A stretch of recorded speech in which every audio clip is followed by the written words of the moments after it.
Bueno, un gusto en verdad estar con Bronco.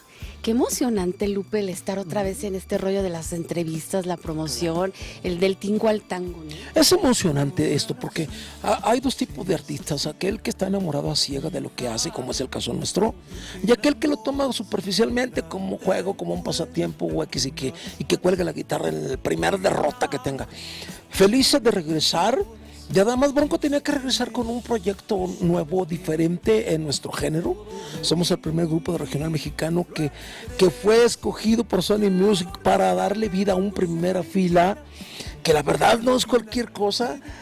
Podrás ver un Bronco rejuvenecido, reenergetizado con la presencia de los muchachos de los Potrillos, y la verdad estamos muy emocionados de lo que está pasando. Yo pensé que Bronco ya había hecho todo, pero estamos atizando la lumbre. Sí, claro que sí, porque además, a ver, Ramiro, fíjate. Échale leña. ¿Qué tal, Y fíjate, en la grabación del Primera Fila yo estuve ahí, qué bárbaro, qué emocionante, pero además ver a León Larregui, que quiso repetirla hasta que le quedara bien, pero a él, porque él sabía que era una responsabilidad muy grande. Muy profesionales los señores, la verdad nos la pasamos bastante bien y bueno, pues hicimos la fusión de Sergio el Bailador y el tema de ellos, que todo el mundo lo conoce, y la verdad muy profesionales porque lo hicieron varias veces, hicimos repetir el tema unas 3-4 veces y hasta que quedó, y la verdad nos la pasamos muy bien con ellos, muy profesionales. El Vive Latino, 40,000 personas nada más viéndolos a ustedes, porque digo, hay mucha gente que va al Vive Latino, pero ustedes rompieron récord. Además, ¿saben qué? Que a mí me pareció que nunca lo que les habían quitado, todos los problemas por los que han pasado, yo creo que en ese momento que estaban en el escenario del Vive Latino, todo se desapareció. Totalmente fue increíble, una experiencia maravillosa. Teníamos cierta incertidumbre, no miedo, porque cuando se hacen las cosas bien y se siembra cosecha con buena semilla, se levanta buena cosecha. En este caso teníamos un poquito la incertidumbre de estar en un escenario que no era el nuestro, de estar un poquito fuera de nuestro hábitat natural. Pero la verdad fue muy increíble, ¿no, José? Claro que sí, definitivamente una gran experiencia.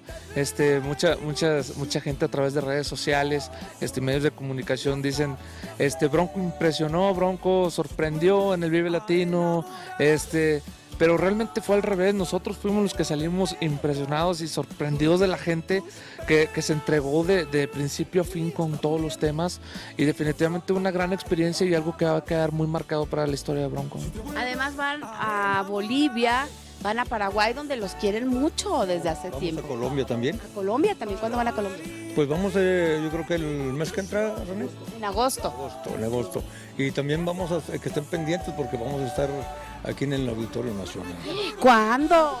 Por octubre están por confirmarse la fecha, por ese mes de octubre que vamos a estar en el Auditorio Nacional, y también andamos ya siguiendo la gira también para Guatemala también. ¿Hay canciones tuyas ya preparándose inéditas? ¿Qué viene después de esto? Porque me imagino que habrá...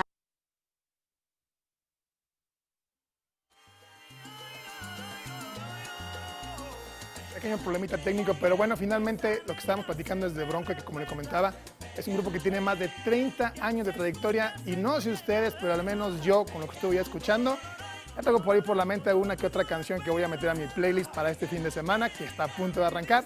Pero mientras tanto, vamos rápidamente en lo que yo hago mi playlist a un pequeño corte, pero aquí tenemos todavía mucho programa en la recta final. Pero Juan Ramón, ¿qué nos queda para cerrar? Cuéntanos.